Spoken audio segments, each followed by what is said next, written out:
Welcome, and thank you for joining us for today's DealerOn webinar, The New Rules of SEO. My name is Eliana Raggio, and I'll be your moderator today. And today's webinar is being presented by DealerOn.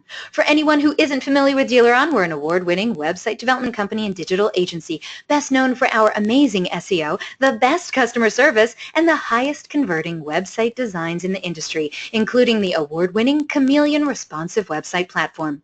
We've been awarded the Driving Dealer Satisfaction Award for top-rated websites for an unprecedented 7th year in a row. We also took home the AWA Award for Best Websites 3 times. Plus, FCA and Ford announced that we're now an approved vendor.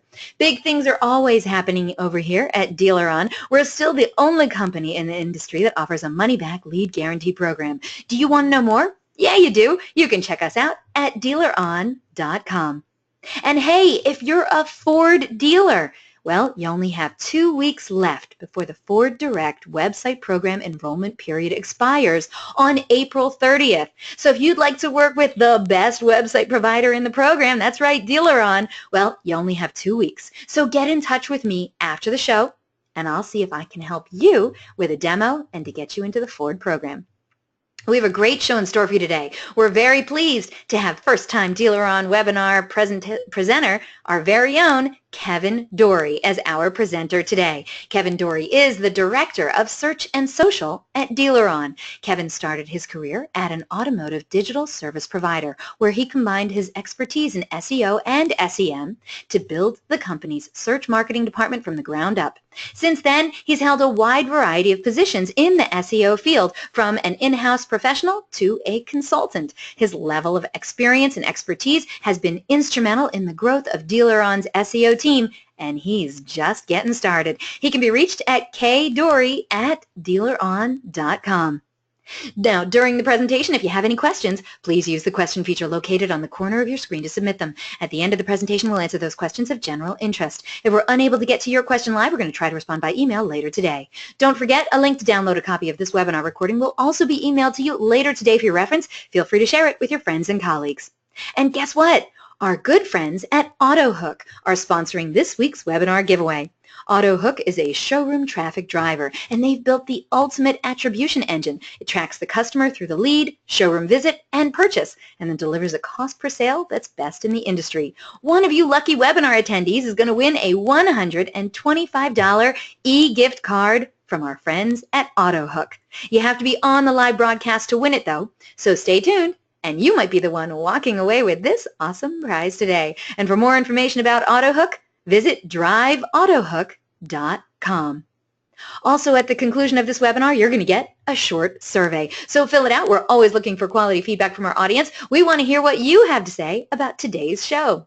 And hey, do you tweet much? We hope you do. We'd love to see what you have to say about today's presentation, so please tag us in it. You can use hashtag DealerOnWebby. I'm at Eliana Raggio. You can also hit up Kevin Doory at, you guessed it, Kevin Doory. We look forward to seeing what you're saying. All right, everyone, let's get started. Let's learn the new rules of SEO. Kevin Doory, thank you so much for being here today, sir. How are you? I'm good, Eliana. How are you? I'm doing great. Now, Kevin and I had the pleasure of finally meeting each other in person at the recent NADA conference in Las Vegas, and it was a fun time.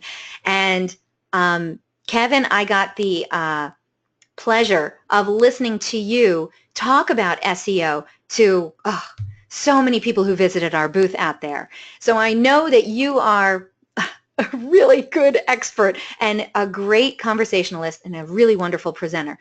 An audience, you are in for a treat. Wait till you see how much information is in this presentation. And yes, if you've been on my show before, then you know that in the handout section, you can download the deck. I'm going to talk to you more about that later on in the show, but look in the handout section for today's deck so you can follow along with us. And Kevin, I know you have a lot to get to, so let's do it. Why don't you tell the audience the kinds of things we're going to be learning about today? Thanks very much, Eliana. What I wanted to do is give you guys a quick rundown, basically, of the 2 most important things we're going to talk about today. First off, we're going to look not only at the new SEO, but we're going to look back into things that maybe your agencies or yourselves might be doing that could ultimately be hurting you, or at the worst case scenario, get you penalized by Google. So it's pretty much things that nobody should be doing anymore, but we still see out there all the time. So the important thing is how do we spot them, and then figure out, we're also going to try to figure out what we can do if those old techniques don't work. How do we combat that? Because you still want to be able to rank #1, you still want to increase leads, and you still want to be performing in Google. As Eliana mentioned, we're going to have a giveaway, and then while we're going through the whole presentation, make sure to take notes, and at the end, we can answer any questions that you have. If anything comes up in between, Eliana will be able to stop me, and we can deal with it when we get there. And actually, before we get started, I was hoping to, Eliana, to figure out where people stand from a SEO standpoint. I think that's a great idea. All right, audience, we have 3 poll questions for you today. The first one is on the screen now, and your participation in our poll questions really helps us out, certainly helps Kevin out, and we want to know how much time per month are you currently spending on your website's ongoing SEO improvement? We want to know what's happening at your dealership, so please select one of the following answers. Do you spend more than 20 hours a month because you are all about the SEO? Do you spend somewhere between 10 and 20 hours a month? Is it less than 10 hours a month? Have you hired a vendor to take care of your SEO for you? Or wait, didn't I get SEO included on my website? I got to do stuff with SEO? What are you talking about? Yeah, SEO is an ongoing thing. It's not a set it and forget it. So we want to know what's happening at your dealership. So please get involved with the poll question. And the votes are coming in nice and fast. Audience, you are doing great. Thank you so much for those who have already voted. We'll let this go on for a few more seconds, and then we'll close this poll and share the results. We're looking for how much time you're currently spending every month on SEO improvements on your dealership website. Kevin, the votes are still coming in, but I'm thinking I'm going to let it go for a few more seconds, and then we'll close the poll. And wait till you see the answers we got today. Sounds good. All right, Kevin, I'm going to close this poll. Audience, you are amazing. Thank you so much for voting on our first poll question. And here's what you had to say. How much time per month are you currently spending on your website's ongoing SEO improvements? Well, 16% of today's audience say they're all about the SEO, and they spend more than 20 hours a month on SEO improvements. Bravo. 22% of today's audience say it's more like between 10 and 20 hours a month. 23% of today's audience say it's less than 10 hours a month. Now, the majority, 35% of today's audience say they hired a vendor to take care of their SEO efforts for them. And the remaining 4% of today's audience say, wait a second, didn't I get SEO included on my website? I got to do SEO improvements? What? That's right. All right, audience. Thank you so much for your votes. And just so I know, Kevin, what were you looking for on this? I mean, were you hoping people were spending 20 hours a month or more? Yeah, I think if everybody was spending 20 hours or about that range, then I don't know that we'd have 100+ people on the webinar. So I think if people were doing as much as they necessarily need to be doing, then that would be better. I'm very curious to see if the vendors, if those who have vendors are going to be like, wait, my vendor is doing some of these things. Do you mean that's not something we should be doing? That was the point behind this entire presentation when I was working with Eliana, that I wanted to come up with some things that are out there that I wanted to, when we talk to dealers on a daily basis and they say that some people say to do it this way, I wanted to make sure that you guys aren't looking into the rearview mirror anymore and just moving forward. So even if somebody has a vendor that they've hired to do their SEO, is there, I'm sure you're going to get to this, but there's still other things that they could do along the way? Well, yes, and it's also, you can work with your vendor. Like we look at it as a relationship when you're working with DealerOn. Depending on who you're hiring to do your thing, you can do stuff on your own to make your website better. And also it's about keeping them in check. It's sort of, think of it as like a second opinion. Like when you take your car in to get service, if you're not going to the dealership, you're going to a separate repair service, then there has to be a level of trust.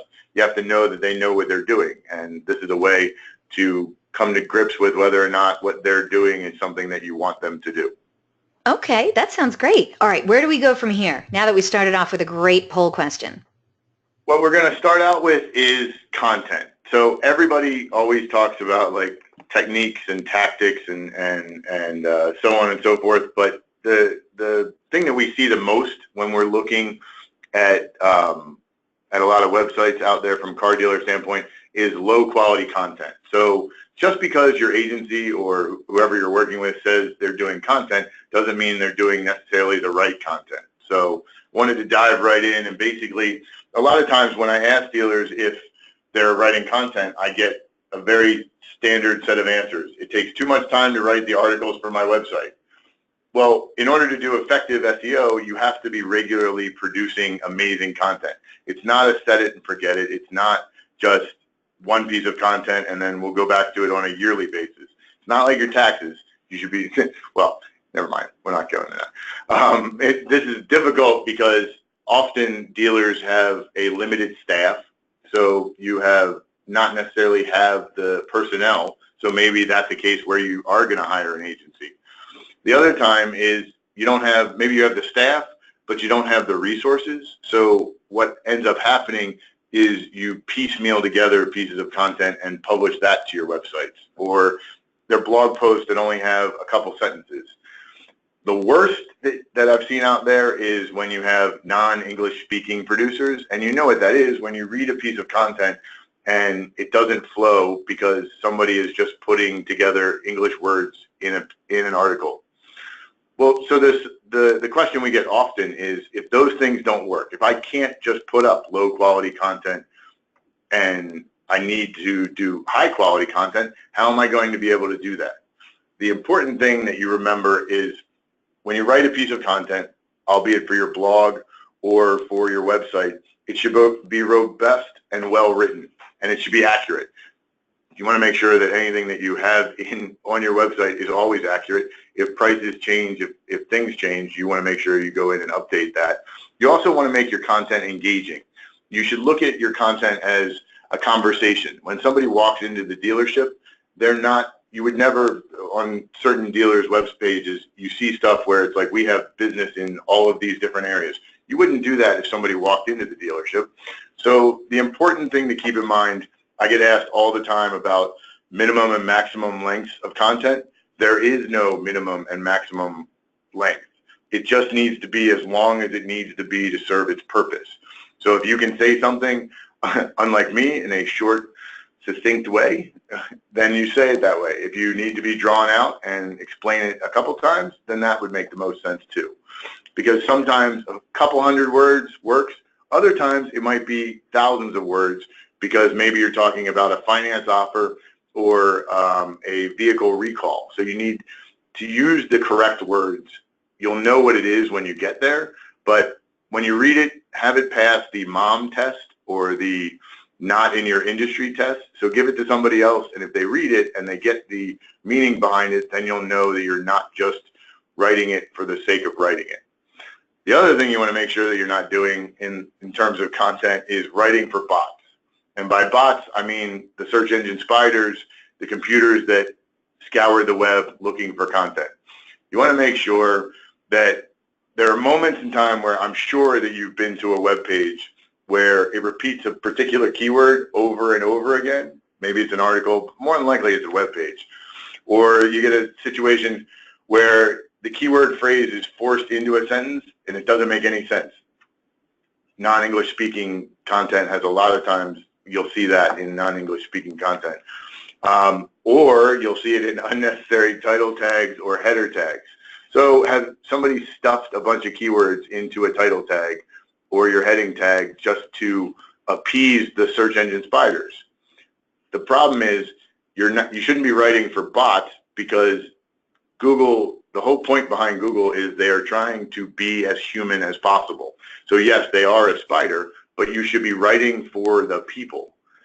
And here's one of our examples. This is the best way to sum this up. This is what not to do. This is Gary's Used Cars title tag. There are 37 different keywords in the title tag. More importantly, this is just an example of you're doing this for the computer, not for a person. This won't show up in Google's search engine results page. It'll chop it off. It's it's antiquated. This is something that people were doing years ago and really shouldn't be out on the web these days. Now, is this something that would be harmful to your website? No, it's not harmful in the fact that you're not going to get penalized, but it's not going to promote you above other websites. If other websites are doing it correctly, this is the kind of thing that isn't going to help you. The only reason to do this was back in the day you would be able to be on the first page if you had all of these keywords in your title tags and scattered throughout your site, and we'll talk about more about that later. But it used to be, and used to be meaning like 10 or 15 years ago, and I think I pulled this screenshot last week. Oh. So this should still be going on. Okay, got it.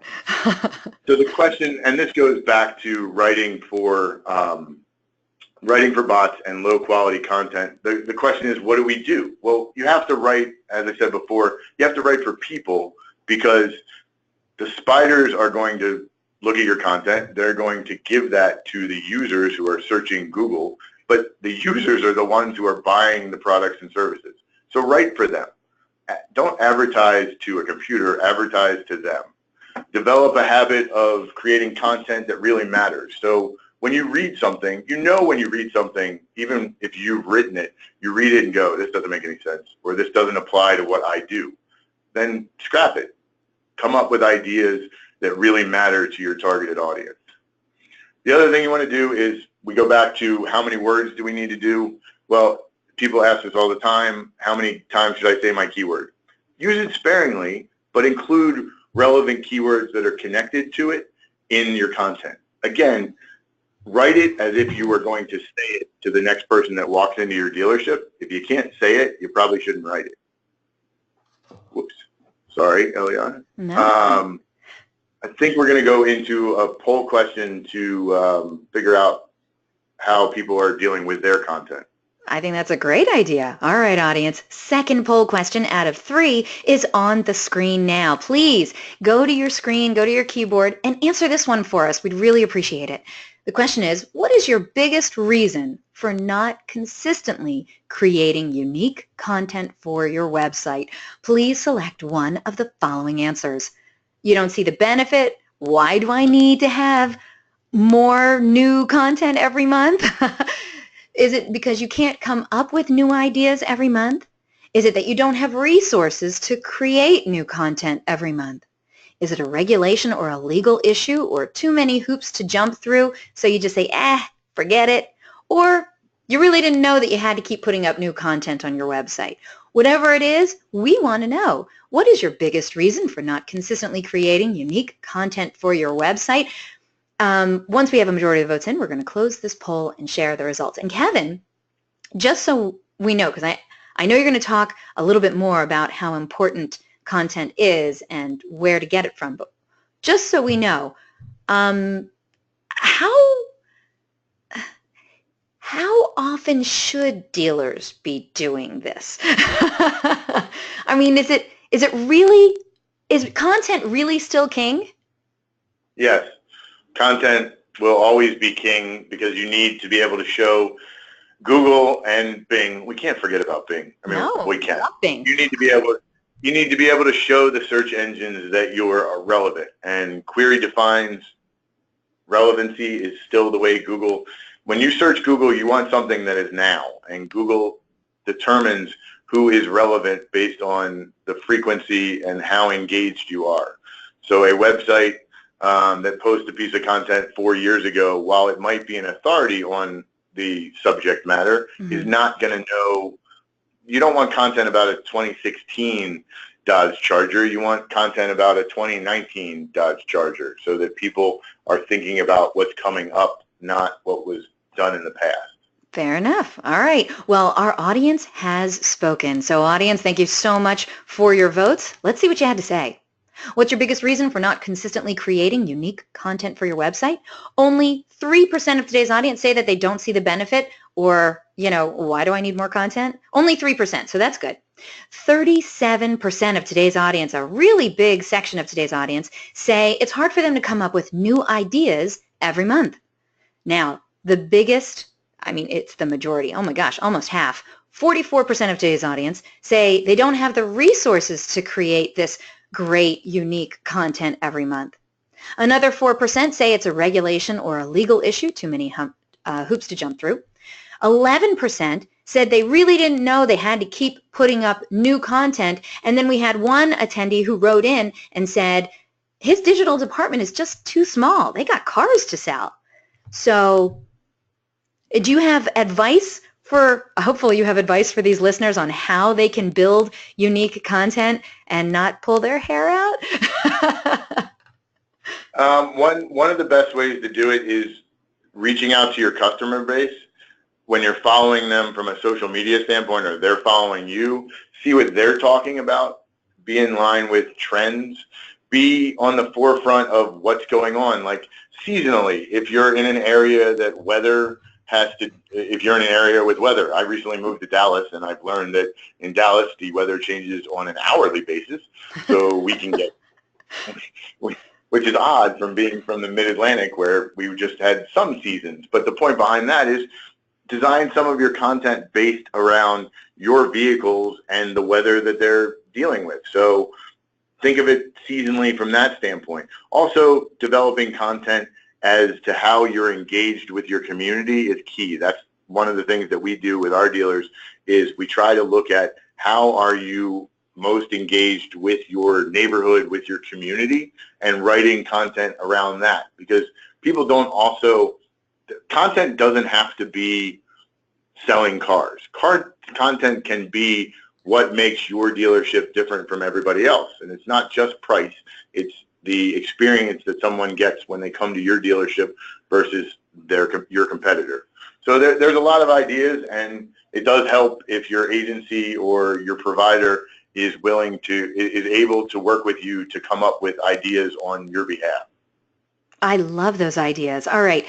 So I see we're going to be talking about keyword stuffing. Now, in the past, This has been very popular with not just auto dealers, but just all kinds of people who have websites, all kinds of businesses who have websites. Is this out? This is bad? This is bad.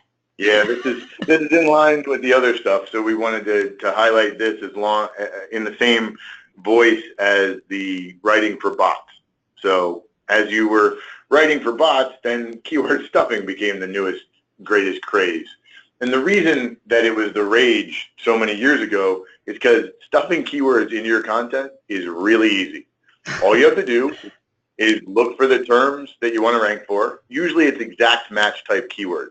So exact match meaning somebody is searching for new Honda Civic. So you're just going to do, new Honda Civic. I'm just trying to match that exact keyword. Then I'm going to build content around that keyword, but it's just going to be slightly. It's going to be, you'll probably have Honda Civic or a used Honda Civic over and over again in the content. And that's what you do. You stuff it with keywords. You repeat the exact match keywords and the phrases frequently, because in the early days of the search engines, that's how Google's algorithm determined relevancy. And I'm talking 10 years ago was when they said, oh, well, if a web page has enough of the keywords on it, then it must be relevant, because you would only talk about used cars or Honda or new Honda Civics if that was what your authority was. Then you would also throw them into the meta tags so that it would show up as soon as you came up in the search results page, all of your keywords would be in there. That's not to pick on Gary's used cars, but here's Gary's used cars. Gary's used cars uses the term used cars on his website 49 times on the homepage. This is the bottom text or near the footer. This is 15 times. You imagine how many times it would take you to say used cars to get to 49, and if somebody walked into your dealership, if you just said that, I'm pretty sure by the time you got to 12, they'd turn around and walk out. And you'd have no voice.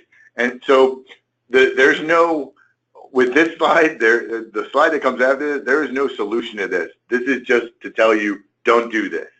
This is not good. It looks like spam. The engine sees it. And this is the kind of thing where Google will just disregard you because, and we'll talk about it a little bit later on, but because of the Panda update, two major updates that Google did, and we will get into those in a bit. But Panda was the content-focused one. So if you had this on your website, the goal was Panda was the algorithmic update that eliminated this from the search results. It doesn't penalize you, it just pushes you all the way down to the bottom and gives you little to no credibility. Okay, in his defense, Gary's business name is Gary's Used Cars, and at least half of these are because he says Gary's Used Cars. So if you have that in your title, is that still... Yes. Yes, because if it was a location, possibly, but it would be the kind of thing think about it if you were talking about yourself in the third person. Like, so I'm Kevin Doory, and so one of the things that I've done is, well, Kevin Doory did this, and then Kevin Doory went to there, and then Kevin Doory went down the street, and then Kevin Doory. So if you replaced it, you can replace your dealership name with pronouns and write it. That's what I highlighted. There are other things to point out in this content. I'm trying not to just completely pick on Gary's Used Cars, but there's misspellings like Dallas Fort Worth, not Fort Worth. But so there are things that you want to stay away from. You know when you read it. Does this seem like something that I wouldn't keep reading after the third sentence? And that's a yes. Got it. All right. So, so don't do this. There's no solution for this. Along the same lines of keyword stuffing, then we wanted to jump into exact match anchor text. So what that is anchor text, the clickable link. When somebody links to your website, the words that are written there that that don't say click here. If you ever get a website link that says click here, run away. Like, that's 1990s. But the text that's in the link used to be a gigantic ranking factor. So if you wanted to rank for Detroit dealership, you would have tried to acquire as many links using that term, Detroit dealership, as the anchor text as you could. You would go to every service, every directory listing, every newspaper, and say, I want Detroit dealership to be the anchor text that links to my website. The problem is, this is a theme. I couldn't write this in the deck enough. SEOs and marketers abuse everything. Every tactic that has ever worked, one of the main reasons they don't work anymore is because everybody abuses it. It makes sense. It's why can't you have nice things? But what happens is Google clamped down and dropped that from the ranking site. So if there's a signal that you as a user can game or can abuse, then eventually Google figures out a way to have that not work. It's sort of, think about it from Eliana's example with, not your example, but you mentioned the Eagles. Like, I don't watch a lot of NFL, but I do know that, like, if the defense player, well, I actually do watch football. I know what it is. Go ahead, lay it on me. What are you going to say about my Eagles? No, not about the Eagles. But if the cornerbacks and the defense could clutch and grab and hang on to the receivers, then there wouldn't be as many catches, and there wouldn't be as much offense, and there wouldn't be as much scoring. Well, the NFL doesn't want not a lot of scoring, because scoring brings viewership. So the reason I mention that is that Google wants you to use Google. Like, they're a verb. They want you to use their service. So in order to do that, they want the highest quality. So when the algorithmic updates are quality designed, so website marketers, SEOs abuse the crap. See, I almost cussed like my boss does on these things, but Greg Gifford, if anybody's paying attention. But they abuse the things out, or you abuse a tactic, and then you get smacked on the wrist for it. And the reason behind that is Google wants quality. The more quality that you have, the longer you spend in Google, and ultimately the more money you'll spend with Google's partners. So if something is all the rage nowadays, I guarantee you within 5 years, marketers will have run it into the ground. That's what we do. So along the lines of anchor text, this is where the other update, the named update that we're going to talk about again down the line a bit, but is Penguin. So Panda was designed for content. It was designed to get a lot of the crappy content out of the index. Penguin, on the other hand, was the update that Google rolled out focused on link quality. And one of the first things they did was look at anchor text, because anchor text, since it was spammable, it was not a, we'll talk about link profile. So if you have a natural link profile, if I'm going out and acquiring links from many different sources and it's my website and I say, can you give me a link to kevindoory.com? I wrote a piece about are all bald SEOs the same? And so, hey, there's a picture back there. Can you tell me the difference between these 6 bald SEOs? Well, I want the link. I'm not going to tell them how to put the link on their website. So it would be natural. Some people might write bald SEOs. Other ones might write Kevin Doory. Some of them might put a fish up from that movie that came out a little while ago. But that's not in my deck. But the majority of the anchor text would not be exact match or the keyword topics unless they're part of your brand. So most of the keywords that would point to your dealership, most of the anchor text, is going to have your dealership's name in it. You don't need to ask somebody to do that. That's going to happen naturally. If I'm talking about Joe Schmo's dealer, I'm going to put Joe Schmo's dealer, I'm going to highlight that on my webpage, and I'm going to make that link. What happens with Penguin is when people would go out and say Joe Schmo's used car dealership, and that would be all of your link anchor text, all of it. So Google figured that out and said, that's spammy. We don't want that. You can abuse that. You could say to every other source, anytime that you link to my website, I need you to do this. Well, that's gaming the system. So now Google puts much more emphasis on the relevancy of the websites that link to you and the authority that link to the websites. Authority is judged by who links to them, how many people, how many different places link to that website, the quality of them. So it's a cycle of, if good websites with a lot of quality link to you, then you're okay. If bad websites link to a bunch of bad websites and so on and so forth, like a link farm, and then they link to you, that's not good. So you want to keep in mind, if your agency or your partner you're working with says, what would you like the anchor text to be, or what keywords are we trying to focus? You don't want it to be that way. Your anchor text should be a natural process. And the solution for that is basically don't worry about it. Put the topics out there. More often than not, the content that you put on your website, that will garner the link. So if I'm linking to how to change a tire in a hailstorm, then I'm not going to then on my website go to Joe Schmo's website here. I'm going to say how to change a tire, and change a tire would be the specific anchor text that you would highlight and get somebody to then go to your article. The main reason that you don't want to do it, or that you don't want to pay too much attention to it, is it's a waste of time. And with the Penguin update, if you are doing anchor text modifications, you can get a penalty from Google. They will kick you out of the engine if they think you're doing it from a spammy standpoint. But like I said before, the majority of the anchor text for almost all the websites across the engine have a natural link profile, because that's how things happen.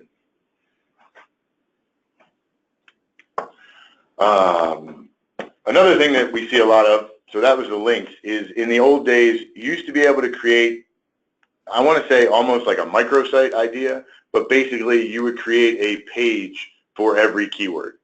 So you would break down your keyword list and segment it as much as possible. That was a great way to add content. The problem is that was a great way to add content that wasn't that valuable, because again, like we said before, SEOs over-optimized it.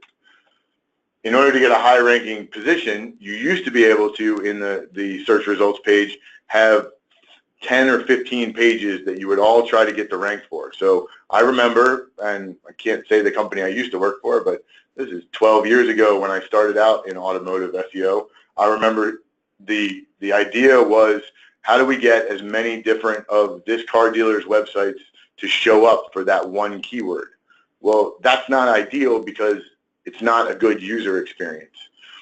And the reason you can't do that is because Google doesn't want you to stuff your site with multiple variations of targeted keywords.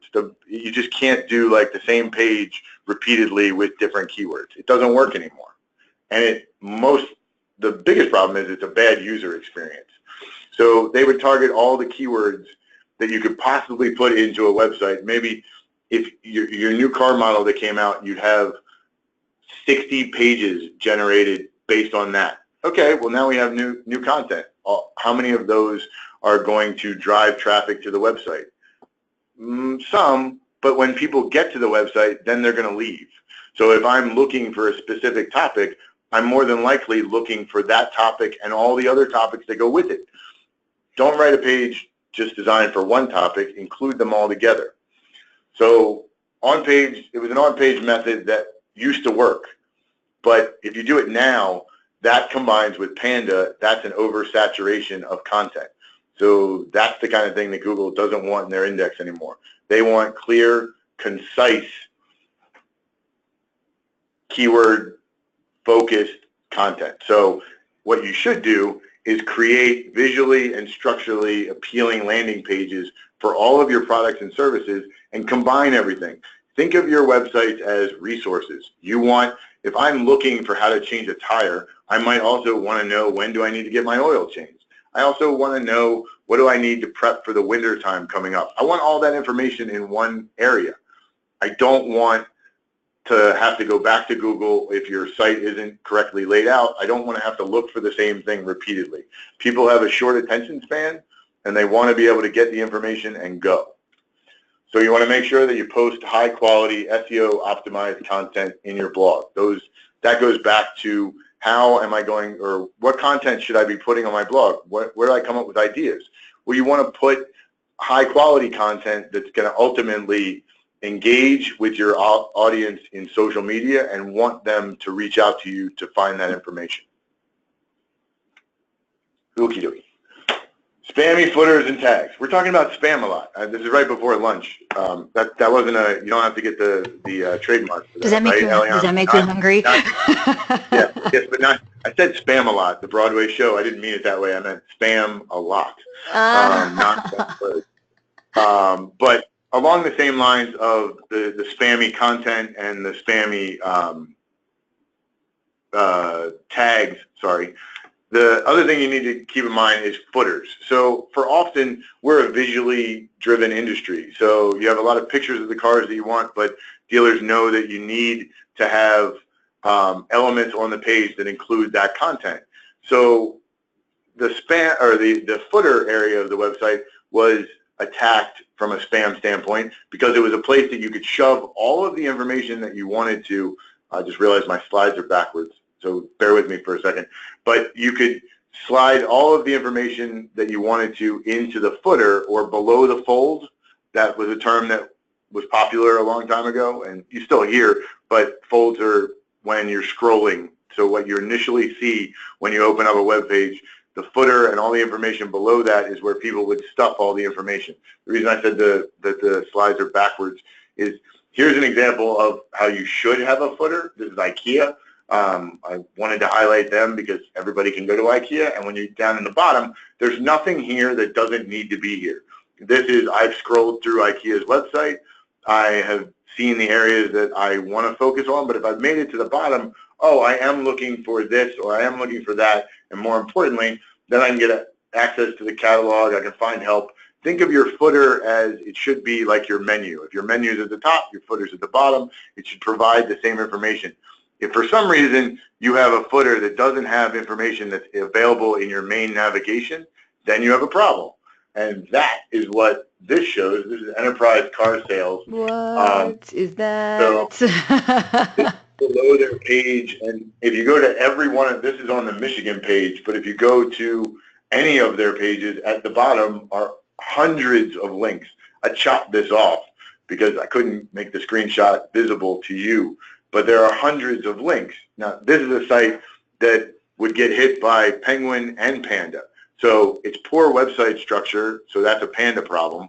And then it's a Penguin problem because you're abusing the anchor text and the spammy footer. So this is the kind of site that's taking care of all of the things that you shouldn't be doing that we talked about previous. So this is an example of what not to do. Yep. This is an example of what to do. You should have a distinct and clear message at the base of your site. So the solution, what do? We optimize the site, make sure it has a nice, clean footer. What you want to put in the footer is your address, your working hours, your terms of use, copyright if you have any, navigational buttons. That's what I meant by if it's in your menu, it should be in your footer. You don't want to change things around from that standpoint. Okay, so when we were talking about links, so that's how you shouldn't do it. There's another thing. I get dealers often to say, well, we don't need somebody else. We're just going to automate the link building process. So we're going to create a program. There are programs out there. You can go to shady websites and sign up for automated link building. The problem is with that is that if, Eliana, you asked me if content was king. Content is king. Well, the queen or the one next to it is going to be links. Google's algorithm is designed around links. Until they change that, the search results, you can change ranking factors, but Google is based on linking systems. And because of that, marketers were trying to figure out a way to maximize link building efforts using software programs and the least amount of effort. So what some of these programs do is they take links to your website and they spam the crap out of everything into guest book posts, blog comments, forums, you name it, they put them everywhere. They submit their websites to bookmarking services and link directories, and then they take the low quality content by the thousands and they push that to every directory that they could possibly find. So what that does is that oversaturates the Google index. So along the lines of the Penguin update and Panda, Google decided we're not going to have that anymore. So if you have an abundance of low quality spammy links, we're going to kick you out of the index. That's not like my website doesn't show up on the first page. That's my website doesn't show up in Google.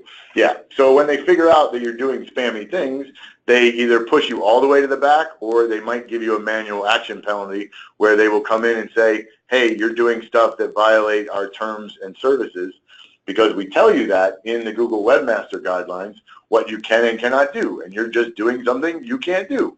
It's like speeding, and the cop pulls you over and goes, you know you can't speed, so now I'm going to give you a ticket.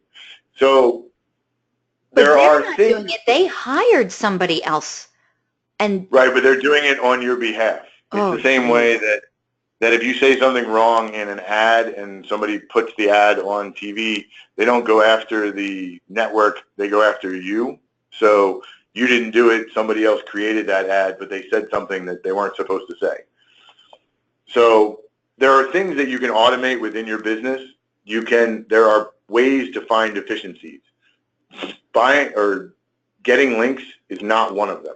There's no quality way to automate getting quality links. It's just link building takes time.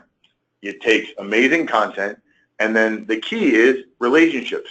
You need to be able to create a relationship with the person that's going to link to you, so that's why they would want to link to you. There's no shortcuts. It sucks, but it's time consuming, and the benefit far outweighs the penalty that you could incur if you were to automate it. And along the same lines, automation, many dealers out there might not know about automated links, but I'm sure they know about buying links. So that's a buzzword. Another thing that used to work, and still there's a caveat here. This works, but don't ever do it. And the reason I say that is it used to work without penalty. So you used to be able to pay for links, but along those terms that we said about Google's Webmaster Guidelines, there's clear text in the Google Webmaster Guidelines that says you can't pay for a link. Paid placement, buying a link. So there's no reason for you to show up or to link to my website, but if I give you $50 or $100, then you'll link to my website. And it's in a much grander scale.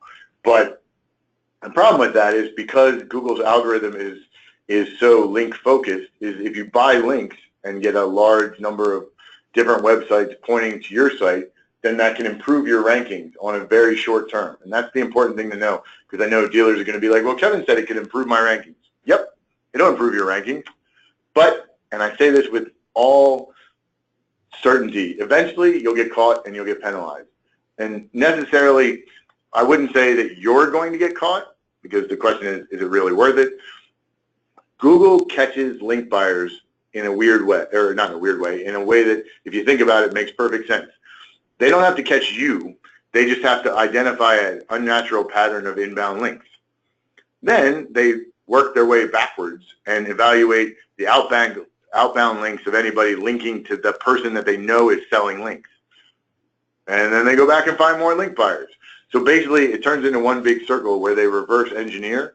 I mean, they engineered the algorithm so they can reverse engineer it and figure out who links to who and who links to who. The important thing is that if you bought links, you might not get caught, but 3 months from now, the person that you bought them from, who bought them from somebody else, they get shut down, kicked out of the index, and then Google turns around, Google turns around and kicks you out. That's how manual penalties work. And I can hear Eliana about to say, but what if I didn't know? Doesn't matter. They don't assume, Google doesn't assume that you didn't know. It's sort of the buyer beware. Like, you have to, it's expected that you knew what was going on. You might get a slap on the wrist, but the other problem is that Google handles all of these things through, it's not like somebody from Google calls you and says, hey, we kicked you out of the index. They're going to tell you in the Google Webmaster Tools or the Google Search Console. Sorry, I still call it Webmaster Tools because I'm old, and that's what we call it. Thank you for admitting that. It goes better. Google Search Console doesn't roll off the tongue. Google Webmaster Tools, yeah.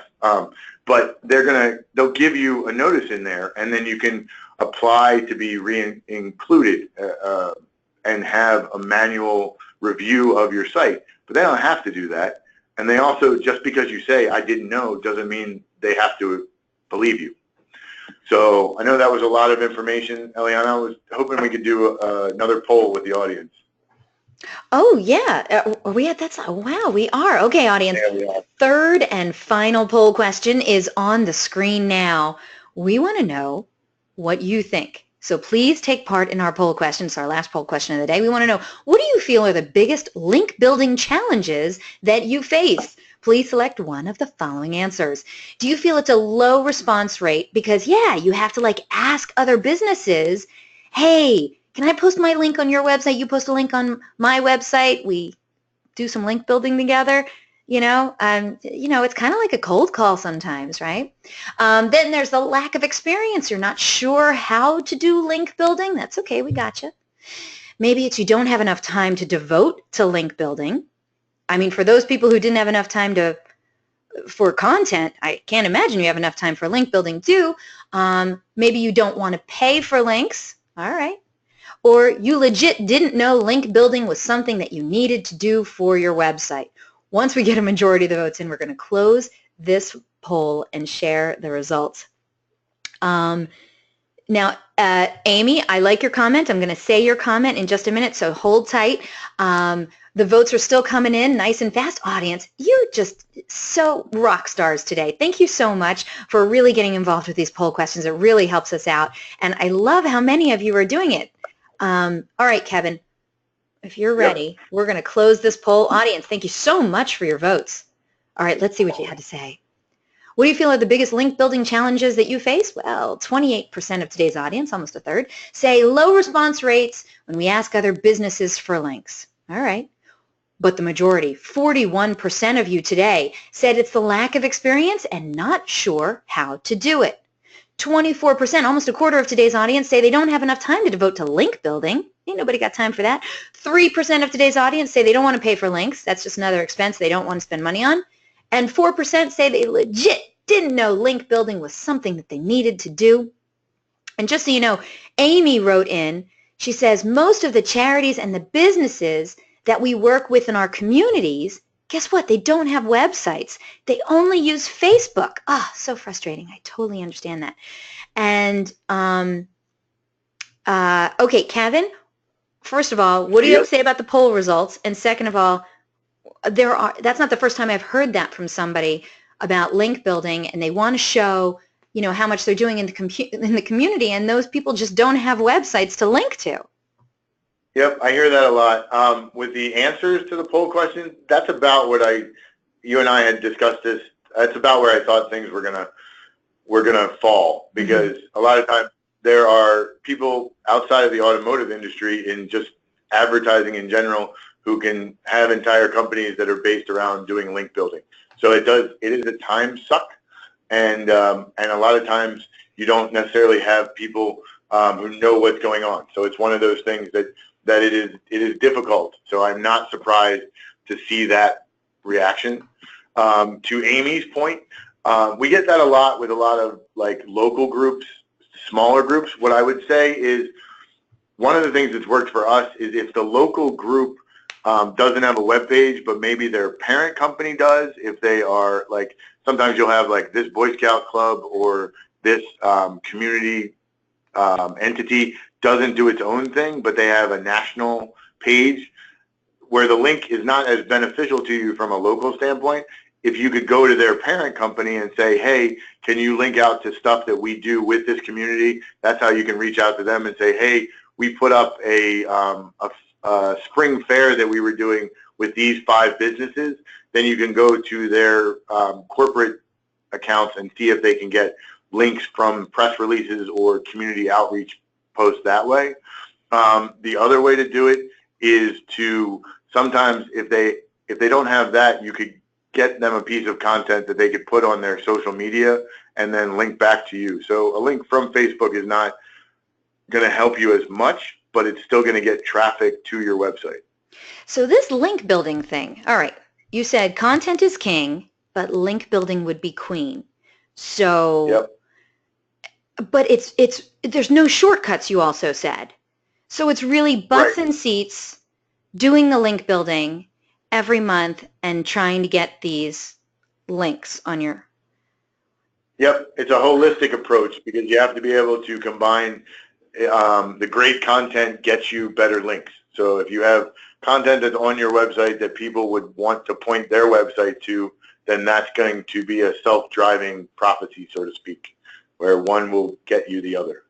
Okay. All right, where do we go from here? The last thing that I wanted to talk about, because I know we're running close, is the along the lines of links, is people from a spamming standpoint used to go out, and if they couldn't do link building or they didn't want to buy it or automate it, then they would just take as much as they possibly could and put them in directory sites. So the directories long ago served as a way to categorize websites. And the point was, before Google really had a handle on how they wanted to disseminate the information that they were gathering, directories were everywhere. If you needed any type of service, it was in a directory. Well, the problem is they were easy to create, and I know there's a running theme. Marketers figured out a way to fast and easily gain links, and the websites wanted additional, the owners wanted additional revenue, so the directories blew up. So you could in an afternoon create a website directory, but it didn't provide any value to visitors. Those 12, 15 years ago, when this happened, you could take your websites and just spam the crap out of these directories. You put it in, if a directory had 7 different categories that associated with your car dealer, you could put that in 7 different categories. Well, that's not good, because it doesn't provide any value to the user. And Google, one of the first things they did before they even named algorithm updates and let the rest of us in, they went into link directories and just said, if you're in there, the links that come from there are worthless, and they lead to penalties. So it's sort of guilt by association. If you're hanging around with the crowd when you're in high school that you shouldn't be hanging around with, you might not be doing a bad thing, but you're hanging around with them, so we're going to ding you for that. Article directories are worse than link directories. So article directories are where you would take low quality content, the links that are going around that, and then just stuff that into these article directories and sources for crappy content. But you could have them scattered throughout the web, and they would all point back to your site. So it looked like a great way to you might hear your agency say this. If they say syndication and then they can't justify or explain to you what syndication is, then they're probably sticking your articles in directories, trying to garner and earn links that way. But CEOs do this. We abused it. It made sense initially to do syndication, but not when you're doing it at the hundreds and the thousands. So you could take software and rewrite crappy articles and then submit those to thousands of directories at one time. So if somebody was doing link building, well, however much it costs for that directory service or for that article service, that's how much I'm going to relay that back to the dealership. I'm going to put my markup on it, and in 5 minutes I can spam the link directories and the article directories within a matter of seconds and do no work, and it gives you no value. But the problem is there's no value to a visitor. If you ever stumble, these link directories still exist in the index, but you have to search them out, and if you don't know their address, you more than likely can't find them because they've been kicked out of the index. But they still exist because people don't take websites down because there's no reason to take a website down, because somebody might end up paying you for it at some point. So the solution, and the last thing that we're going to talk about, is unless you find an exception. And if you find an exception, you should call us or call your SEO provider and ask them if this is a good directory, because more often than not, it's not. If you found it by any means other than I searched in Google and they were the first one that popped up, don't associate yourself with it. You should avoid links and article directories at all costs. Whew. Sorry. You're doing good. You're doing great. Wanted to give you guys a couple resources. I will admit to Eliana that the weird things about webinars is I'm staring at my computer and I can't see any of you. So it's weird. So I wanted to give you a couple resources. When we talked about link profile, Moz is a great site. They also have a free test version of their Open Site Explorer. There's a paid version as well, but you can type your website, you can put your website in there and it'll show you your link profile. It'll show you the links that, or the sites that point to you, what their spam index is. High spam index, surprisingly not good. So you just want to see if you're, maybe the service that you're provided or that you're working with doesn't give you access to where they're just telling you that they're generating links for you. Well, we're building links for you. Well, put your website in there and see what they're doing. Are they putting your website on sites that are connected to each other? Because that's bad. You want unique individual websites to link to you. Another source for great information is SEMrush. They have a wonderful blog. There are lots of SEO blogs out there, but I spend a lot of time on SEMrush on a regular basis. They have a lot of great information about trends all across, from SEO to even to paid, but no, we work hand in hand with our paid department, so SEMrush is a good place for both of those to exist. And then the last one is going to be the DealerOn blog, which I'm sure that you guys know is filled with great content. So another thing that I'll leave you with before we get into questions and answers is, I get asked all the time at NADA, I got that a lot as an SEO who likes talking about my industry and what we do. I am often asked, well, what can I do with my dealership right now? Maybe I don't want to get rid of my current vendor. What do I do? What do I take from this? And this is a step-by-step, high-level view, but this can get everything accomplished. The first thing you want to do is do a technical SEO audit of your website. So you want to look at the interlinking, technical meaning the under the hood. I want to see what's under all of the pages and make sure everything is going the way it's supposed to be going, or was told to me that it was going. And along those lines, then you're going to look at your title tags, your meta tags, and your header tags. You want to make sure that it makes sense. Do your title tags tell do the title tags tell the user what's going to be on the page? The meta tags summarize the page, and the header tags itemize what content is going to follow. Then you're also going to want to look at the content, the king of your website. Look at the content. When was the last time you put a blog post up? If it wasn't this year, that's not good. If it wasn't in April, that's not good, because it should be at least once a month. You want to do it once a week, but if you go from not having a blog post since 2017, then you want to do it once a month. You can always get to more, but sooner the better. You also want to, along those same lines, develop a strategy to blog every week. So if you can't do every week, it's not the end of the world, but aim big, and then you'll have more likelihood to get to there. So if you aim for every week and you can only do it twice a month, then you're going to be pulling yourself up from your competitors. And then you also want to create a long-term link building plan, and that is key. With once you figure out what you're going to blog about, then you can figure out how to leverage the content that you're blogging about into a link building strategy. And that means it's time for questions. Yay! Great job, Kevin, Doory. Thank you so much. All right, you take a drink. Let me talk to the audience for a little bit. All right, audience, ton of great questions have come in already for Kevin, Doory. We're going to get to the Q&A session in just a moment. If you haven't gotten in your question yet, now's a great time. Get in those questions. I usually do them in the order in which they're received, so get those questions in. We're looking forward to helping you and all of your SEO questions to help you with better SEO on your dealership website. Okay, before we do that, I want to direct your attention over to the handouts section of the GoToWebinar interface.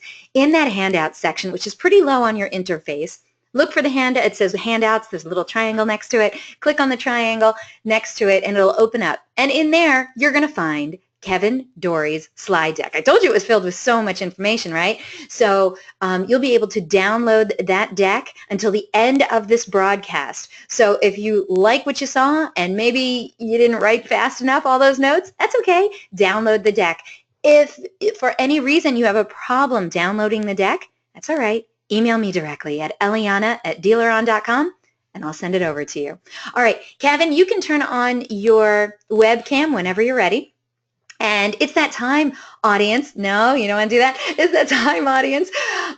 If you were here at the beginning of the webinar, then you heard me announce that our good friends over at AutoHook are sponsoring this week's webinar giveaway. That's right. AutoHook is a showroom traffic driver, and they've built the ultimate attribution engine, which tracks the customer through the lead, showroom visit, and purchase, and then delivers a cost per sale that's best in the industry. One lucky webinar attendee is going to win a $125 e-gift card from our friends at AutoHook. First lucky webinar attendee to win this, all you have to do, get to your keyboards, have the correct answer to our giveaway question, be the first one, and you're going to be today's big winner. So get to your keyboards, everyone. Good luck. And of course, this is no surprise. If you are a vendor, we love having you on the DealerOn webinars. Thank you so much for being here today. But we are going to ask you to kindly sit this out. This prize is intended for dealership personnel only. All right, everyone, here we go. Good luck. I hope you type fast. What are the names of the 2 Google algorithm updates that Kevin discussed earlier? Let's see. Oh my goodness. Everyone knew this one. All right, hold on a second. Oh my goodness. Oh, what did I do here? All right, hold on, everyone. I gotta move this out here. I gotta do it by received. Okay, let's see. The first person who wrote in the correct response is Michael Strohsnyder. Strohsnyder? I'm probably butchering that. But Michael, you're our winner today. Congratulations. I have to say, I don't think you've ever won a prize on my show. So write on in and tell me if I'm right and you are a first-time DealerOn webinar prize winner. And also let me know what dealership you're from so I can give you a proper congratulations. Michael Strohsnyder. Am I butchering it? And by the way, he got the correct answer. It was panda and penguin. Michael, stop high-fiving people and write into me. Strohsnyder, first-time winner from Strohsnyder Chevrolet. Congratulations, Michael. Congratulations. All right, let me talk to everyone else for right now. Your name is not Michael Strohsnyder. I know, mine isn't either. So we weren't winners today. Michael, congratulations, you are. But you know what? For everyone else, it's okay. We give away cool prizes every week here on the DealerOn webinars, so come on back to another DealerOn webinar, and who knows, that could be the day that you are the big winner on the DealerOn webinar. But for right now, Michael Stroh-Snyder from Stroh-Snyder Chevrolet, congratulations, you're going to be getting your prize directly from our friends at AutoHook. Spend it on something good. All right, let's get up to some questions here. Are you ready, Mr. Doory? Are you muted? Yes. Yes. Okay. I was muted. So yes, I am ready. All right, here we go. Okay, this one came in nice and early, and I have to say, I don't think he's the only person who's thinking this way. By the way, if you wouldn't mind, sir, could you go to the next slide when you get a chance? I don't think he's the only one who feels this way. So this question came in from Gary, and Gary says, isn't some of this, well, that's old school, this is what we do today, isn't some of that offset by, if it ain't broke, don't fix it? Because we focus a lot on doing what works. And some of the newest SEO stuff is just what somebody thinks matters more today. It's a best guess, maybe it's unvalidated. Do you feel this is true or false? I hear that a lot. Like, if it ain't broke, don't fix it. It's not broke until it is broke. Like, if you're doing something, and then if you don't have a holistic point of view. So I've been doing this for 15 years, and things that used to work still work today, and then they don't. Magically, like from a Google standpoint, they took away, we used to get all of our keyword data in Google Analytics. And then one day, they told you that they were going to put up not provided. We weren't going to give you that information anymore. And then they turned it off, and it just stopped.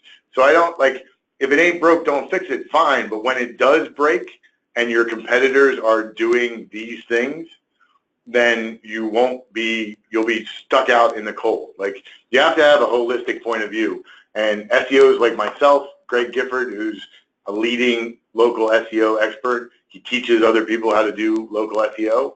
We've done this long enough that we do run tests and we see what works and what doesn't work. So we go that way. Like, you can keep doing what you're doing, but the way that I look at it is, at some point in time, I'm going to do work for your competitor and just jump over top of you. Well, I have to tell you, now, Kevin, you weren't here at DealerOn, but I remember first when Panda came out, and dealers freaked out because they were like, why did I just drop? Where I'm not even on the first page. And then when they came back out with the mobile update and said, hey, your mobile website has to be optimized, again, dropped off of, just out of it, you know, and dealers were freaking out. So yeah, you can just keep going that way, but you have to understand too, we have a very close, wonderful relationship with Google and with Bing, and we always keep our ears open and hear what they have to say, and as soon as an update is coming down the pike, we're prepared for it. So this is just, you know, Kevin's just letting you in on some inside scoop on what's important to Google and Bing and what their algorithms mean. And yeah, you should maybe listen. I mean, it's up to you. But Gary, thank you so much for the great question. And if you have a follow-up, used cars. Not Gary's used. I don't know. He might be Gary used cars, but maybe he's not. But Gary, if you have follow-up questions, we are here to help you with your SEO. All right. Next question comes in from Mike. Mike says, is it best to update current web pages or add content by creating additional pages and blog articles? As long as you can add content to a page, as long as the URL isn't year or date tied. So if you have a URL that's like 2017 model, then you would want to create a new page that's 2018 model, or create new blog posts. You want evergreen content, so content that is supposed to be on your website and not updated. Don't change that. Create a new piece of content and relate it back to the existing content that you have. I love that idea. Okay, Mike, thank you so much for your question. And Gary wrote back and he says he's not Gary's Used Cars. Nah. So, but you know what? I kind of hope Gary's Used Cars was on here so he could learn what's wrong with his website. So if anyone knows him, tell him we were looking for him. Okay, next question comes in from Christopher. Okay, I like this question. Christopher wrote in, Is it a good, bad, or indifferent idea to have blog posts with non-car related content, such as top 10 burger joints in our city, 5 places for kids to visit in our city, maybe recipes, maybe, I mean, anything. I mean, it doesn't all have to be car content, right? Or buy this car, right? Right. Exactly. And that's actually what it should be. You want to be majority not car content. How are you related to the business? People know they can come to your website and buy cars. That's what you do. So show them things. Google knows that's what you do. So show them things that relate to your area. One caveat with the top 10 and those, you just want to stay away from the list. Don't turn into Facebook. Don't turn into the poll posts and stuff like that. So one of those a month or one every couple months is good, but just change that up. You just don't want to find a rut. Okay. But that's a great idea. Thank you so much, Christopher. Great question. I think we have another question from him coming up, so sit tight. All right, next question comes in from Marty. Marty says, our business name is Advantage Toyota Valley Stream. We're in Valley Stream, New York is our location. Should we not use our full business name throughout our website and merely use Advantage Toyota? Because, I mean, we talked about that with Gary's Used Cars. So, yep. I mean, how important is the location part, and how can they best use that to their advantage? I think you want to, like I said in the presentation, you want to use it when it makes sense. Like if you have a long name like that, I would say you want to mostly be Advantage Toyota. Like that's where you want to, when you're talking about yourself, think of it as you would when you're writing about yourself. And I would use Mr. Kevin Robert Doory would be my full name, but I wouldn't use that all the time. I would often just say Kevin. So look at it that way to make it flow. You'll know, like having your name with your location in X number of places on the website isn't going to positively or negatively affect you. It needs to make sense with the statement. Like, because are their crawlers getting smarter? Are they're looking for conversational text? It's not just the crawlers. The crawlers are smarter. It's how the crawlers' education or ability has more to do with what they can find. It's the index itself. When the crawler goes and gets all the information and it takes it back and they spin through, they start to disregard. There is keyword density doesn't matter anymore. So they try to see how this keyword relates to the rest of the content that's on there. So they're trying to understand the overall topic of the page. Mm-hmm. So you want to write your content conversationally. If your dealership's name is going to be on your website over and over again, that makes sense. You just, what we highlighted with like Gary's Used Cars, didn't need to say it 60 times in 8 sentences. Interesting. Okay, so a couple things. First of all, Marty wrote back in and said, thank you for the response and the advice, Kevin. And then Gary, not from Gary's Used Cars, but Gary wrote back in. He said, by the way, there is another Advantage Toyota with a Google My Business account listing registered as just Advantage Toyota. It's in West Virginia, though. Do we care? Right. Like if he's in New York and there's another one in West Virginia, do we care? Is that something we should be worried about? No, if they're violating and that I would defer to your legal department if they're saying something they can't say. But hopefully, if they're not an advantage, if you're not in West Virginia, you should be okay. Because if I'm in Maryland, I might see the one in West Virginia more so than I'm going to see the one in New York. And because your Google My Business listing is showing to people more than likely on their mobile phone when they're looking from a map standpoint, is going to be where they are. Like we use the analogy all the time that if you look for pizza delivery where you are at your business, you're going to get a certain number of dealers that show up. And if you go home and you live 50 miles away from your dealership or however many miles away from your dealership, when you type that in, you're going to get a different one. And she wants me to be short, but I'm not going to. So I want you to give the right answer. I lived in New York City, and or in Philadelphia, you know this, how many sub shops are there that call themselves the same thing? So you have to be able to differentiate yourself from them, but you're not going to, it's not as big a deal if you have a similar name and you're multiple states away from each other. Okay. That's what I meant. All right, very cool. All right, because Marty wrote back and he's like, exactly, there's actually a third Advantage Toyota now. So you guys picked a good name. Don't worry about it. It's going to be fine. I mean, look, I'm in New Jersey. I'm in South Jersey, and I am considerably north of West Virginia, and I still wouldn't drive all the way to New York to buy a car. I'm sorry, but so I think you're going to be safe, okay? But certainly if you have follow-up questions about that situation, let's see how else we can help you, okay? All right, next question is from Alicia. Alicia says, so is it best to have 10 to 15 keywords, or should we list each vehicle and department? Also, does it matter if the SEO descriptions are full sentences? The SEO descriptions? So like the meta descriptions should be full sentences. Like meta descriptions should be explaining. The way that Google does the meta descriptions is if you don't have information in the meta tag, or even if you do, they pull that content out of your website and explain, like often you will say like, wait, that's not the meta description I put down there. So you want it to explain what's coming after it. As far as the number of keywords, I'm hesitant, and I don't want to say it depends because I hate when people say that, but it really does depend. It's difficult. You can't say you should have this many keywords versus that many keywords. It's the number of keywords that make sense based on that topic.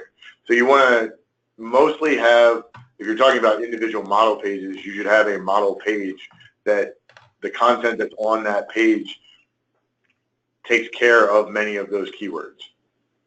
Okay, Alicia, thank you so much for that question. And we're going to have another one from her in just a little bit. Next question comes in from Scott. He says, on the Moz search that you suggested, what should a good domain authority score and spam score be? That's a great question.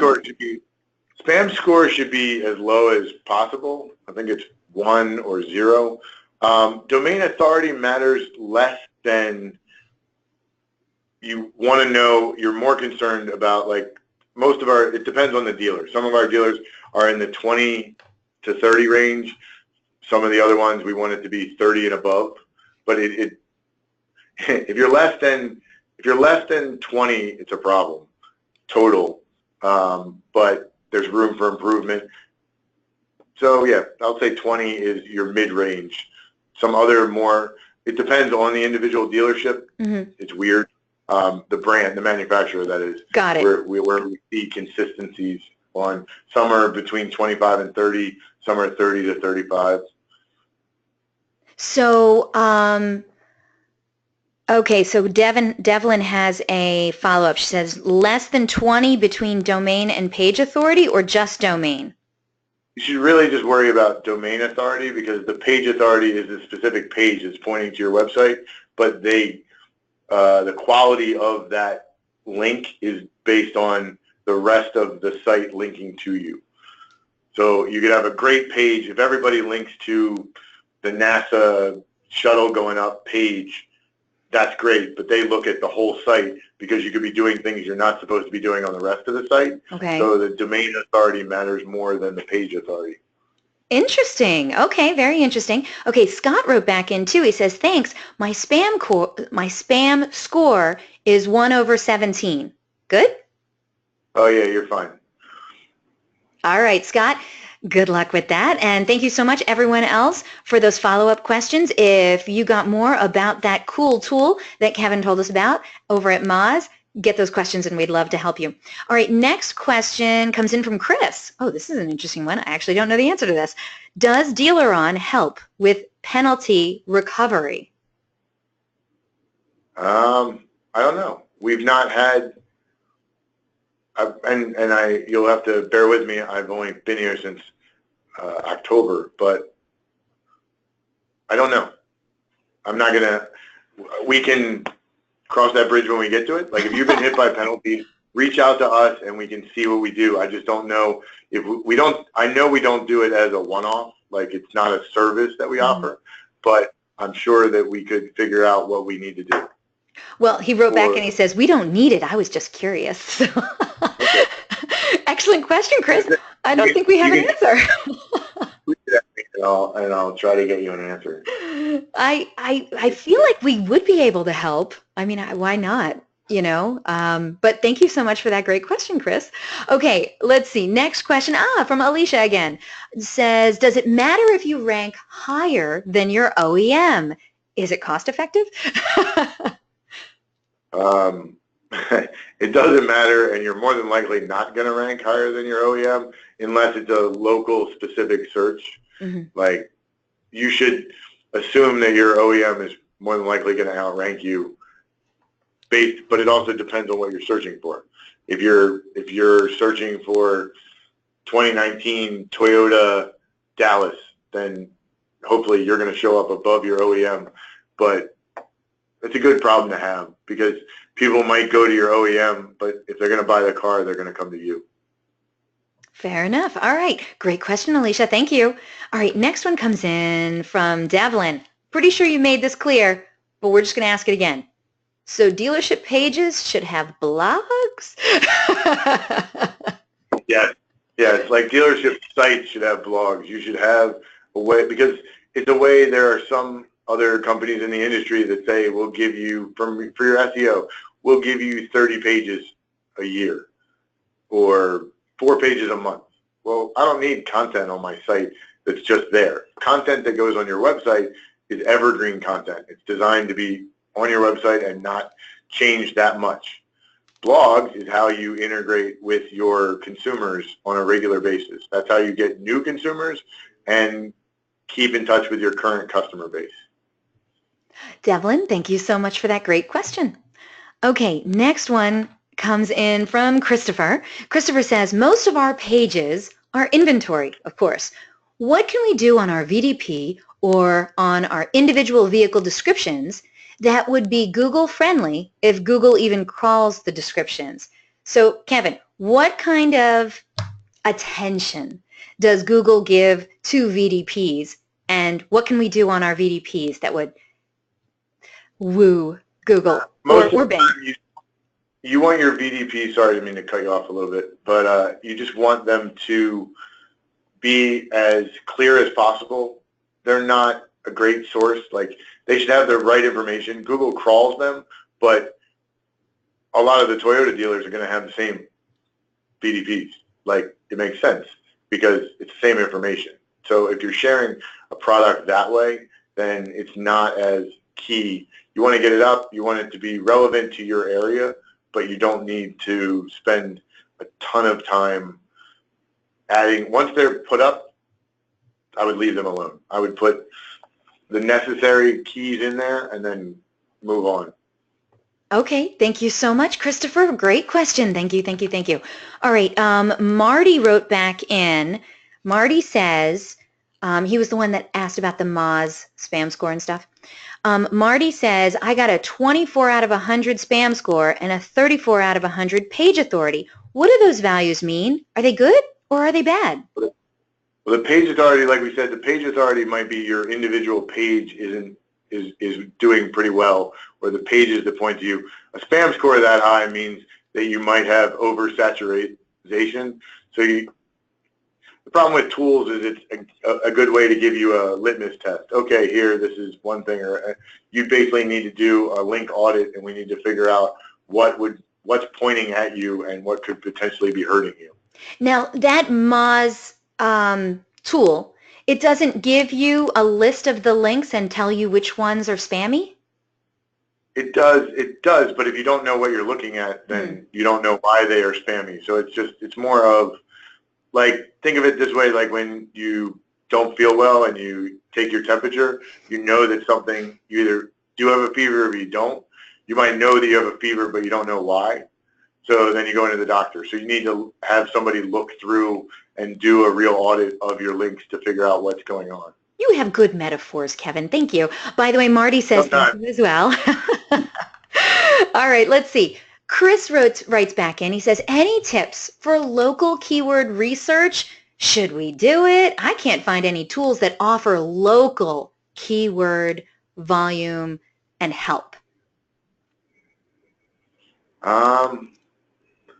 I would look at Google Trends. If you go to Google Trends, you can pull it all the way down to the keyword level. If you're doing AdWords, if you're advertising that way, look at that from a local standpoint. You can also, where people might not search that way, you can add cities and states to your keywords and search for them in Google. See the also known the Google suggests. Sorry, it's that moment when I'm looking to the screen next to me where I'm like, wait, what's I had you put me on the moment. If you tweet at me, I'll figure, if I can get you the exact tools, I'll tweet them back to you. But none off the top of my head. We do keyword research the same way that I would do keyword research on a national level. Mm-hmm. I just focus it with local terms like the city and state that I'm in. Fair enough. All right, Chris, you have the invitation from Kevin himself, so you can either email him, his email is on the screen now, or you can tweet at him like he asked, and he'll help you out, I promise. Okay, next question, very interesting, comes in from Joel. He wants to know about video SEO. Joel says, how can we use video to improve our page 1 rankings? Tell me, you didn't really mention video SEO. Well, what do you think? How do you like it? I'm going to defer on that. Problem is when you put video on your site, a lot of times it slows your site down if you're not doing it correctly. So you would think about video on like a YouTube situation. You want that to live somewhere else and point to your site. So because page speed matters, that's a huge ranking factor, especially in a mobile first index way of Google updating the algorithm. Is if you're adding stuff to your site that makes it slower, you want to err on the side of caution. Don't put 60 videos up or stuff like that. I would put short and sweet and mostly have the videos live off-site somewhere else. Okay. Because then you can promote those videos as a way to get back to your site. Okay, excellent. Okay, 2 follow-up questions from Joel about the same topic. Joel says, does SEO-friendly video content in a blog post, will it improve my ranking? No. No? No, probably not, because Google is not going into the SEO-friendly content. Same way that a picture is going to help, but the content that's on your blog post is what makes the most sense. So you don't want to be posting video after video after video, because you also figure how many people are going to your website to watch the video. Mm-hmm. They want to read the content that wants to be up there is not the video. Because isn't it true that the crawlers can't actually see video, but they can see the text?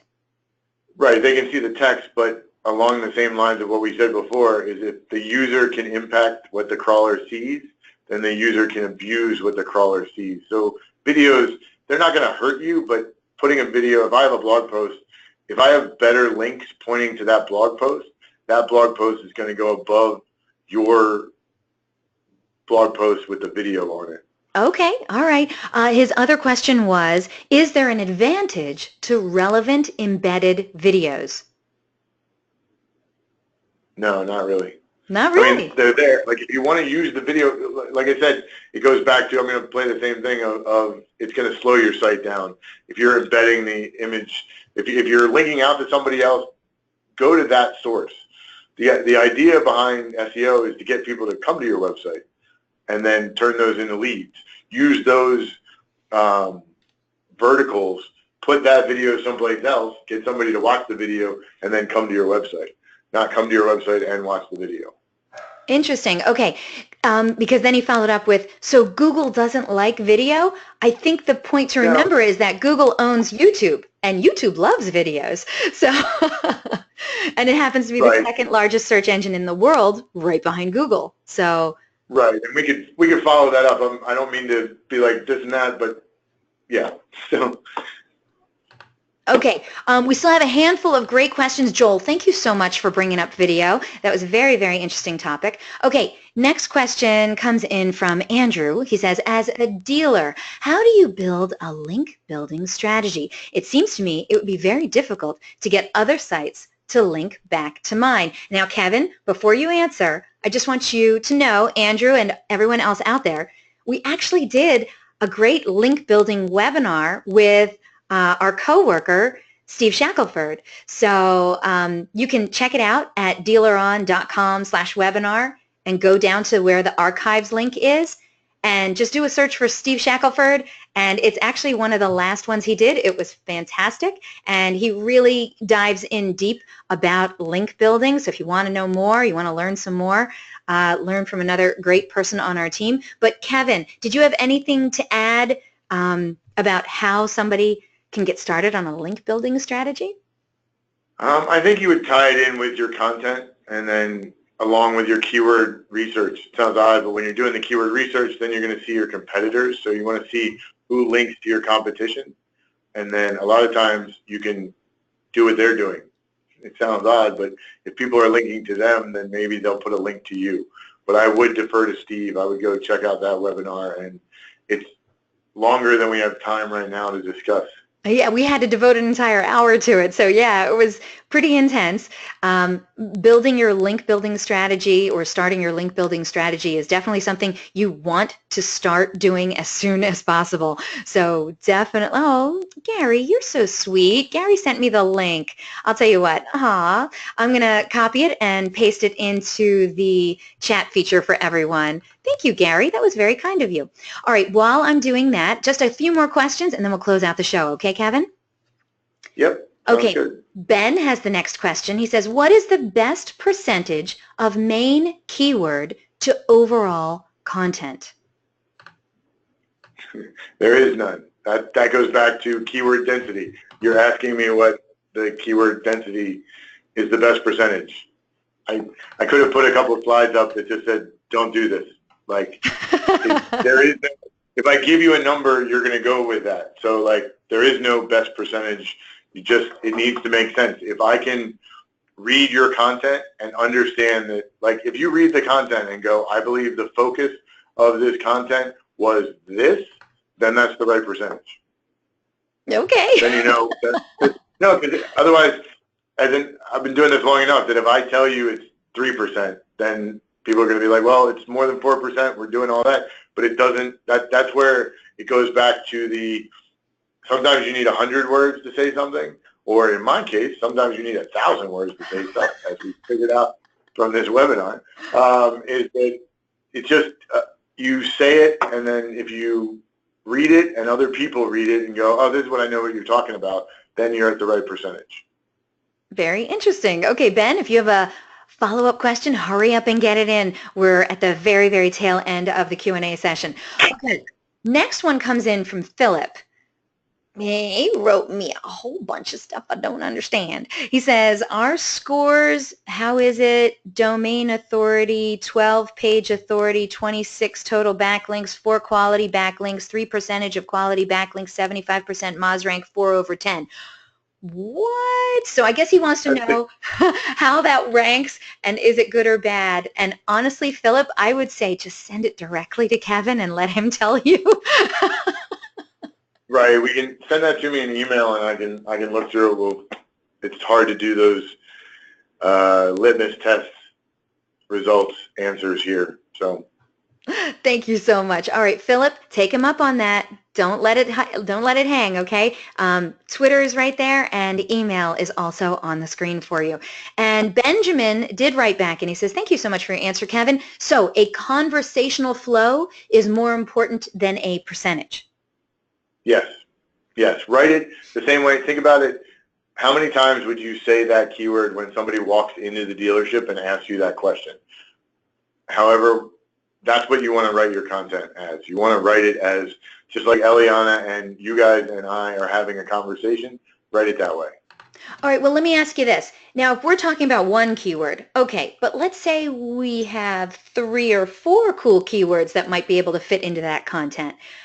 Is there a number of keywords you shouldn't go over for a particular article?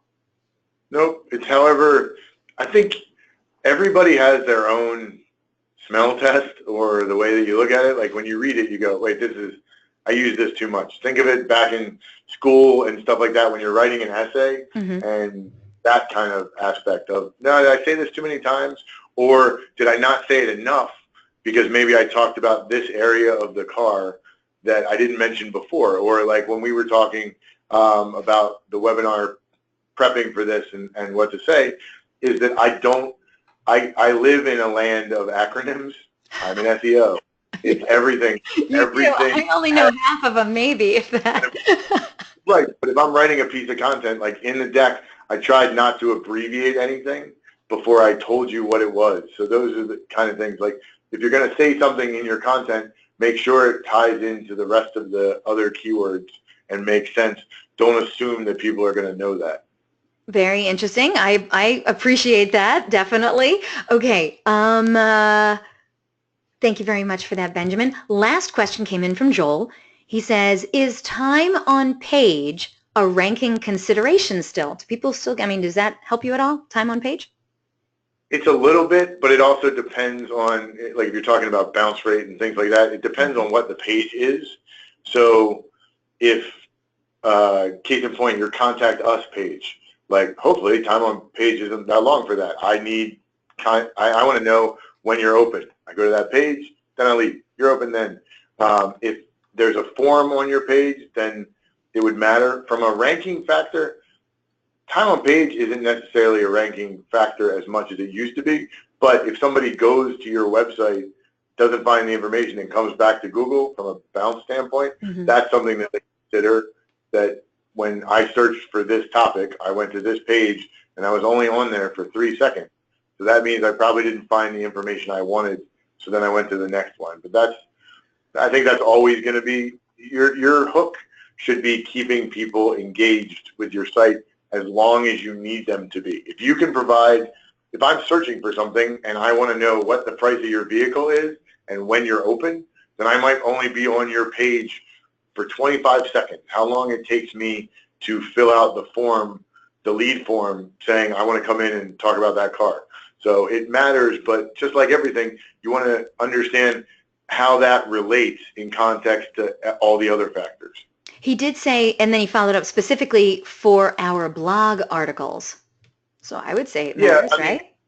Yeah, depending on, like, I would look at the blog article, read it, and figure out how long you spent on the page and then what you want them to do. If somebody's spending 10 seconds on a blog article, then they're not engaged with your topic. And then to feed back into the video, then if you had a video at the bottom, that would keep you on, but maybe that's not keeping you on as long as you want them to be.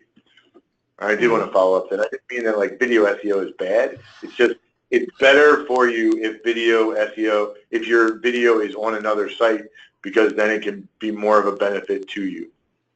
Interesting. Okay, Kevin, your first DealerOn webinar, slayed it, loved it. Thank you so much for being here and throwing out so much amazing information at the audience today. You killed it. Good job, babe. Thank you. So, audience, I want to remind you that a link to download a copy of today's webinar recording is going to be emailed to you later today. Share it with your friends and your family and your coworkers. It's a great one. It's also going to be posted online within 24 hours. Just go to DealerOn.com/webinar to view our upcoming webinar schedule or access any of our past webinars too. Also, after this webinar concludes, in just another minute, you're going to get a short survey. Really short, 3 questions, in fact. Please fill it out. We want to know what you thought of today's presentation. We'd love your feedback, love to know your thoughts. We're also always looking for great topics that maybe we haven't explored yet. So what would help your dealership? Let us know. We'd love to hear from you. And hey, if you're a Ford dealer, well, guess what? You only have 2 weeks left before the Ford Direct website program enrollment period expires April 30th. If you'd like to work with the best website provider in the program, that's right, DealerOn is in it. Well, we only have 2 more weeks to help you out. So you can do one of 2 things. Fill out the survey. There's actually a question for Ford dealers on there, or get in touch with me directly after the show at Eliana@DealerOn.com, and I'll see if I can help you. All right?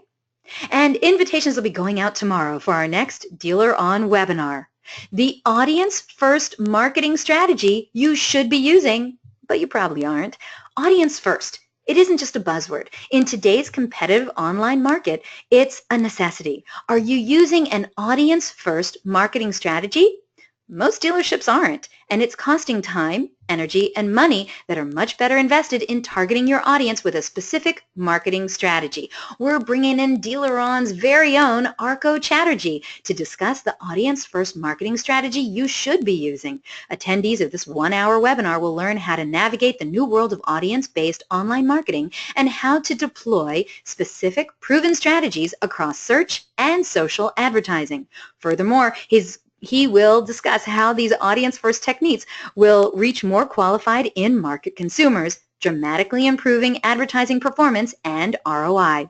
The outdated marketing strategy of trying to appeal to everyone and casting a very wide net has proven to be ineffective and pretty pricey. If you're ready to hear all about the audience-first marketing strategy you should be using, don't even think about missing this presentation. Register now, and don't forget, DealerOn's weekly webinars are held Thursdays, 12 noon Eastern, 11 a.m. Central, 10 a.m. Mountain, and 9 a.m. Pacific. If you have any questions, comments, or suggestions regarding our webinars and our topics, well, hey, I'd love to hear from you. Track me down online. I'm everywhere, Facebook, Twitter, Google+, you name it. I'm on all the automotive social networks. Or you know what? You can just email me directly at eliana@dealeron.com. I'd love to hear from you.